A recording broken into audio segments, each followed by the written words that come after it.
Hey guys! Aujourd'hui, on va travailler mon ficus numéro 3. J'ai commencé à les identifier parce que j'en ai toute une gang.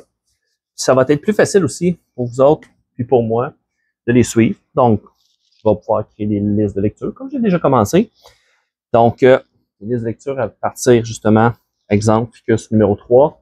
Donc, on va avoir, si vous êtes intéressé, bien sûr, vous allez avoir la possibilité d'aller voir en arrière, voir d'où provient l'arbre.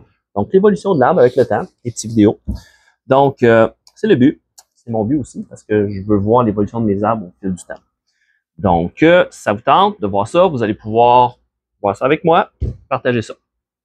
Donc, un ficus assez vieux qui est issu d'un marcotage aérien d'un autre, de mon plus vieux ficus.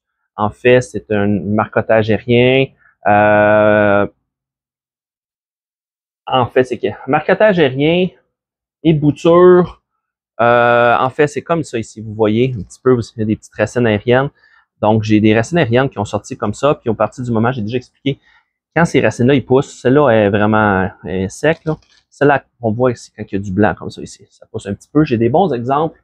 J'ai des exemples, en tout cas. Je vais vous le montrer. On prend 2 secondes. Je continue à vous parler. C'est ça, c'est un, j'en ai un ici, un Birds Davy. Donc, il y a des grosses racines aériennes. Donc, juste pour vous montrer, regardez. Ce sont les racines, quand elles sont brunes, c'est plus sec. Les racines ici, cette partie ici, c'est rose, c'est plus couleur beige, rose.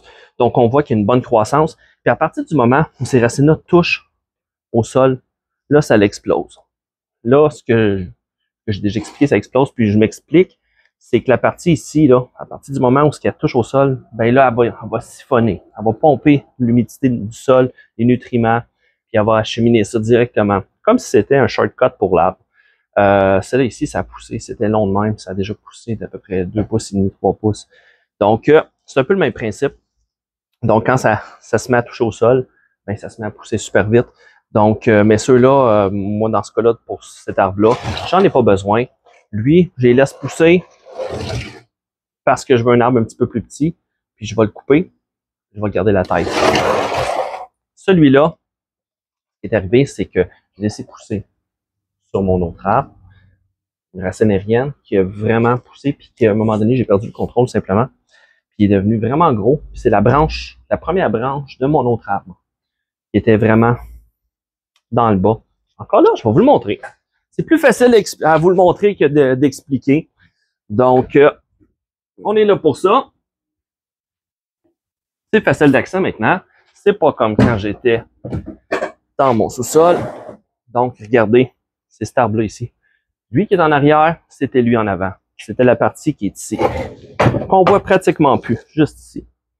Donc, l'arbre poussé, j'avais une branche qui était inclinée de manière différente un petit peu. Puis, il y avait une racine aérienne qui s'est développée. Puis, à un moment donné, cette branche-là est devenue plus grosse que le tronc principal. Ce qui fait qu'à un moment donné, c'était débalancé. Puis, il faut faire des choix.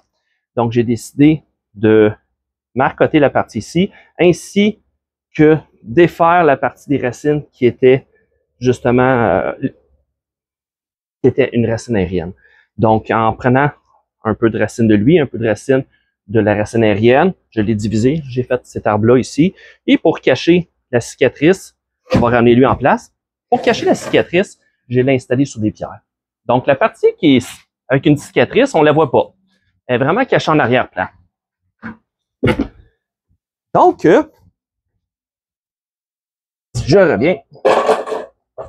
Donc, la partie qui est disgracieuse, qu'on n'aime pas voir, j'en ai profité pour pouvoir la cacher en arrière ici. C'est un montage de 2 pierres que j'ai trouvé.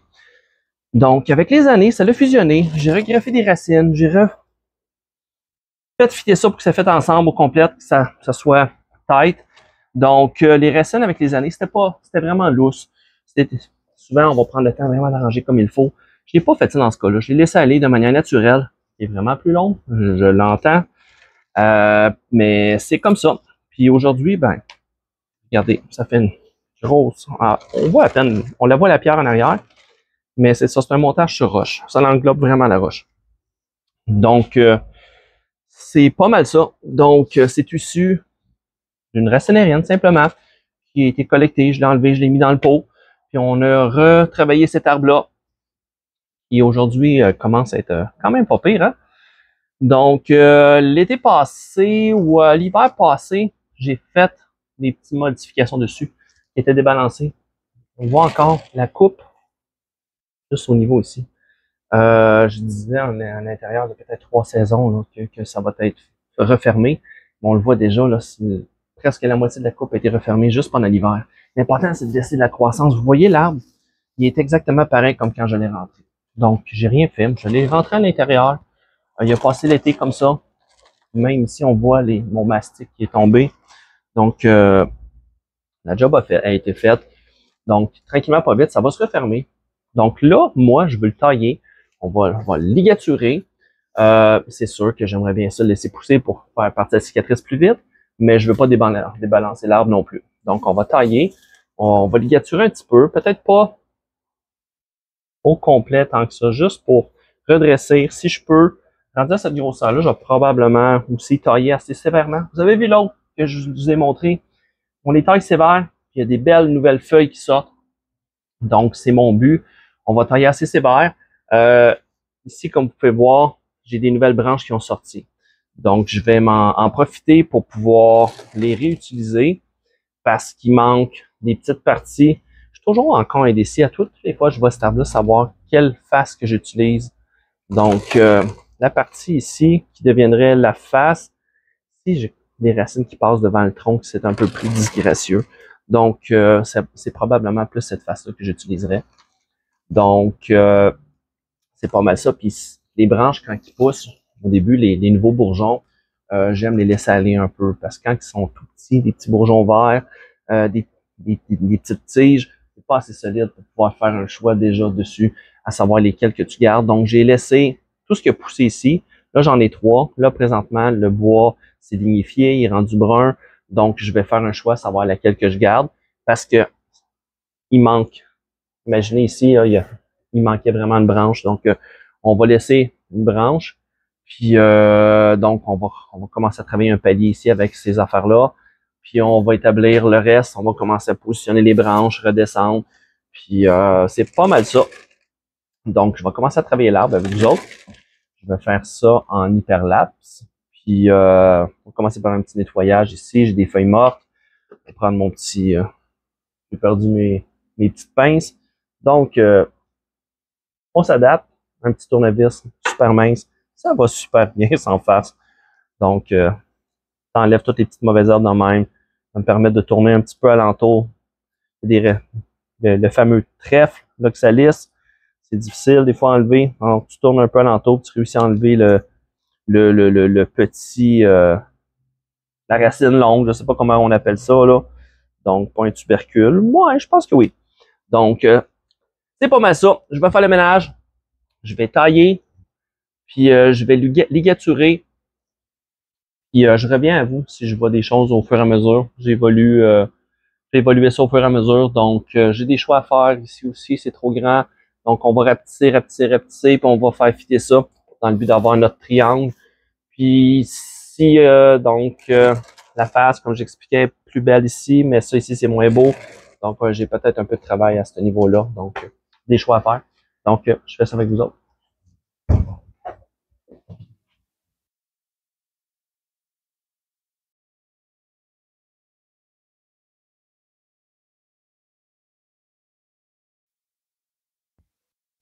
Changement de programme. On va s'adapter. Comme j'expliquais tantôt, cette partie-là ferait une plus belle face. Pour ce qui est de ça ici, mais pas la base. Donc, en partant de la base, qu'on peut pas changer, ou que ça serait très long de faire des arrangements, des greffes, ainsi de suite, on va retravailler la tête. On va descendre ça ici. Le ficus, c'est un arbre à caoutchouc, hein, ça plie. Donc, on va plier. Puis ici, en arrière, jusqu'à ma main, cette partie-là ici, ben, ça va partir. Donc, je vais faire une marcotte aérienne à ce niveau-là. Donc, on va faire une marcotte, puis on va rétablir la tête. comme il faut. Puis présentement, c'est comme si c'est elle la tête. Donc, celle-là va partir au complet. Et en redescendant ça ici, on va garder cette partie ici pour faire la branche. Première branche ici. Puis ça ici va devenir la tête, la branche en arrière. Donc, c'est le projet, c'est ma vision pour le moment. On va couper ces petits fouettes-là. En arrière, même chose. Puis on va descendre tout le reste. Donc, on passe au problème.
Bon, on passe la petite bouture. Je vais garder.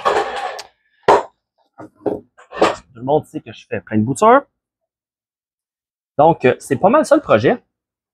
Vous avez vu, j'ai descendu quand même pas mal. J'ai utilisé une vieille hausse que j'ai laissée sous mes lumières. Ben là, c'est chaud, donc la hausse, elle amollit. Ça plie plus facilement. Les hausses quand même assez rigides. Donc, c'est juste pour protéger. J'ai descendu un petit peu les branches. J'ai pas fait de grands ajustements. Comme ces affaires-là ici, là, ça me donne rien. Les ligaturer. Je vais les tailler. Je vais les couper éventuellement. J'ai fait une taille quand même assez intense. L'important, c'est de garder, comme je dis tout le temps, 2, 4, 6, la quantité de feuilles par palier. 2, la tête. 4, le centre. Et 6, la base. J'aime bien aussi, souvent, je suis un peu en laisser un petit peu plus. Donc, si vous n'êtes pas sûr, c'est dépendant aussi de la santé de l'arbre. Donc, on en laisse un petit peu plus. Donc, en général, surtout pour un ficus, j'en laisse, mettons, 4, 6, c'est bon. Approximatif. Je laisse ça, je calcule ça, regarde, à peu près ça ici, 3, puis il y en a 4 sur elle. Je calcule à peu près. Donc, ça prend un minimum sur chacune des branches. À part ça, qu'est-ce qu'il y a d'autre?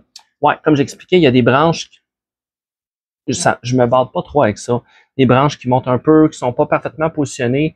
Comme cette branche-là ici, je veux pas la couper, mais j'ai tout taillé. Donc, ce qui va arriver, c'est qu'il va y avoir plein de bourgeons qui vont sortir de partout. Je fais pas de défoliation sur mes ficus. J'ai déjà montré le petit truc que je fais. Je laisse la quantité de feuilles, comme j'expliquais, mais je les taille.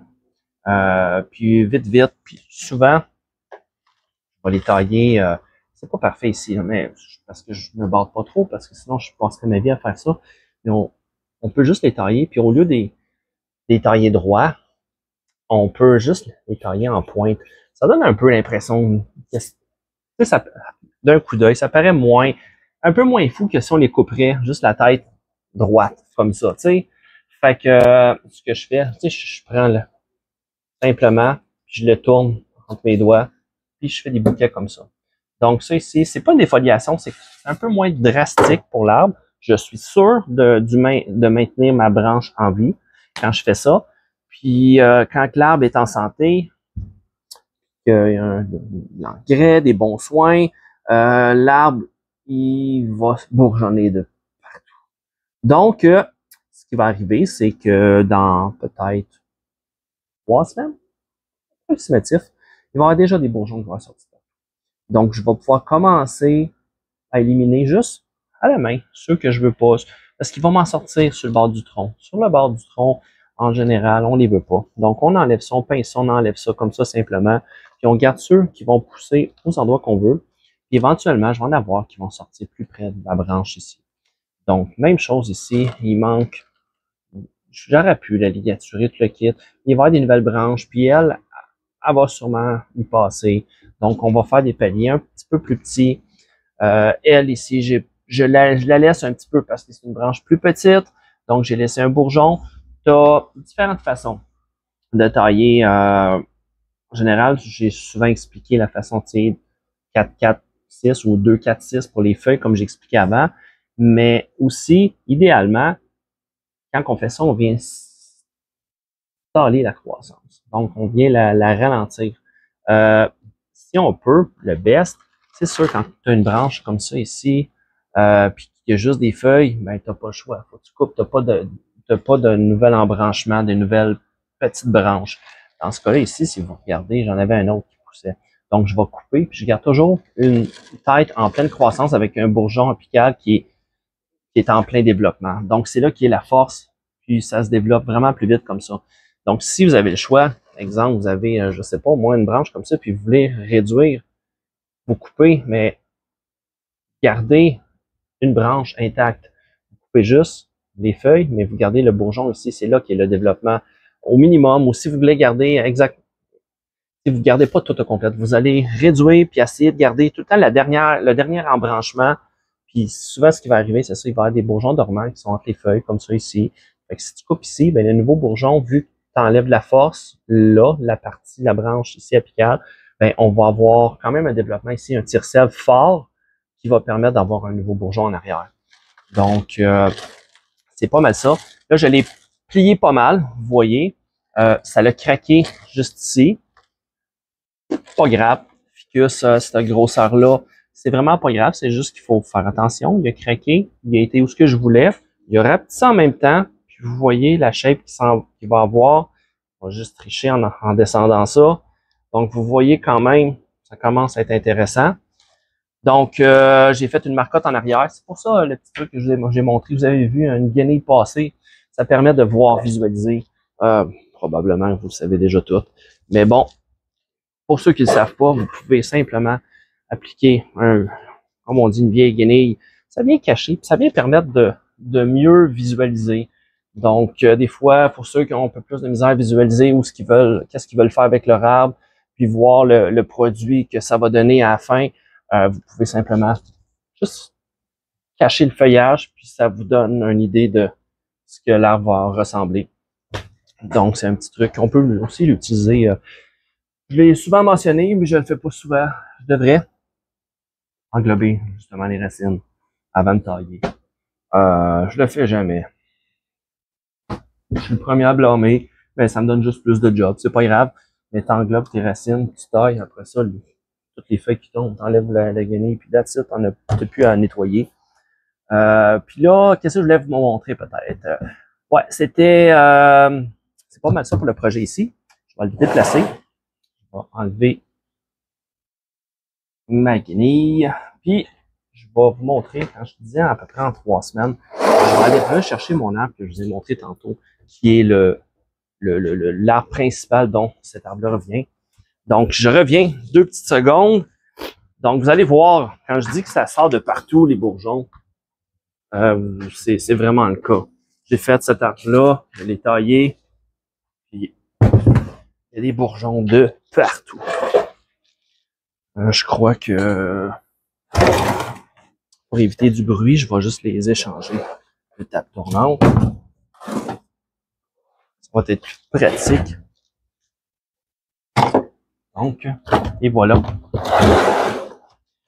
Un petit peu plus gros encore. Donc, regardez, pas parce qu'ils sont plus gros. Il y a du travail fait dessus, les branches principales coupées. Lui, c'est la même chose ici. J'avais fait une marcotte aérienne. La cicatrice est presque partie. Et le trou, en une saison, il est encore plus refermé que l'autre. Mais l'été passé, je l'ai laissé pousser beaucoup. Ici, j'ai une grosse coupe. Regardez, ça ressort de partout. Quand j'expliquais d'enlever ce qu'on n'a pas, ce qu'on veut pas quand ça sort, c'est genre ça. Vous venez simplement enlever. Vous enlevez. Celle-là, je vais le garder je vais regarder, je vais prendre le temps de regarder, d'évaluer ça comme il faut. Ça se peut que je change la tête. Donc, ça se peut que c'est ça, que je prenne celle-là ici pour faire une nouvelle tête parce qu'elle est plus en avant, donc c'est plus esthétique. C'est ça, comme j'expliquais, tous les petits, là, je les ai déjà tout enlevés. Et quand vous avez des tiges ici, j'en ai en arrière, là, qui poussent entre les branches, les endroits que vous voulez pas, si vous avez des tiges qui poussent partout ici, là, vous voulez pas nécessairement de nouvelles branches sur le tronc, c'est le tronc principal. Donc, c'est ça. Comme là, regardez, il y en a partout, partout, partout. Donc, il suffit d'une taille quand même assez sévère. Puis, la même chose, vous taillez les feuilles, le feuillage. Puis, en faisant ça, ben, ça ramifie partout. Donc, lui, il est déjà prêt à être retaillé en fonction des sélections des bourgeons qui sont sortis. Parce que, justement, il est en pleine croissance. Donc, en sachant ça, ben, on le laissera pas pousser à des endroits où ce que je veux pas, puis redébalancer l'arbre. Donc, on va le maintenir dans sa forme qu'on veut. Donc, puis même que ça tient quand même pas mal, là, tous les fils à ligature que j'ai mis, ça prend pas de temps. Ça garde sa position. Donc, c'est pas mal ça. Donc, je regarde, ouais. Job de désherbage. Mais ça vous permet de voir que l'arbre qui est en arrière, dans 3 semaines, il va ressembler à peu près à ça. Il va y avoir des petits bourgeons partout. 3 semaines, 1 mois max, là. Puis, peut-être même 2 semaines. Donc, ça va vraiment, vraiment, vraiment vite. Regardez, racine aérienne, comme je parlais tantôt, est sur le bord de toucher au substrat. Donc, à partir du moment où ça va toucher au substrat, ça va faire exactement le même principe qui est arrivé à mon autre arbre. Celle-là ici va pousser, comme elle ici. Ça, c'est une racine aérienne que j'ai laissée aller volontairement pour faire grossir la base ici. Donc, la base a l'air encore plus grosse, mais je ne ferai pas ça avec celle-là. Mais si je la laisserais aller, ça deviendrait vraiment gros. Puis, à un moment donné, je perdrais mon arbre. Donc, il faut faire attention avec les racines aériennes quand même. Donc, c'est pas mal ça. Ici, j'ai fait des fusions des racines pour combler le trou. Je pourrais éventuellement même rajouter des petits arbres, des boutures, des petits arbres que je planterais, puis pour faire grossir, tu laisses comme un arbre sacrifice au travers qui est rempli, puis après ça, tu coupes. Mais ça va se faire tout seul, ça pousse assez vite que ce trou-là ici, en quelques années, ça va être disparu. Ça va être vraiment une base massive. Donc, c'est pas mal ça pour mon post d'aujourd'hui. Donc, je vais tasser ce gros arbre-là pour faire la place à lui. Je vais vous faire un petit 360. Encore là, c'est sûr, c'est un 360, mais l'arbre n'est pas fini.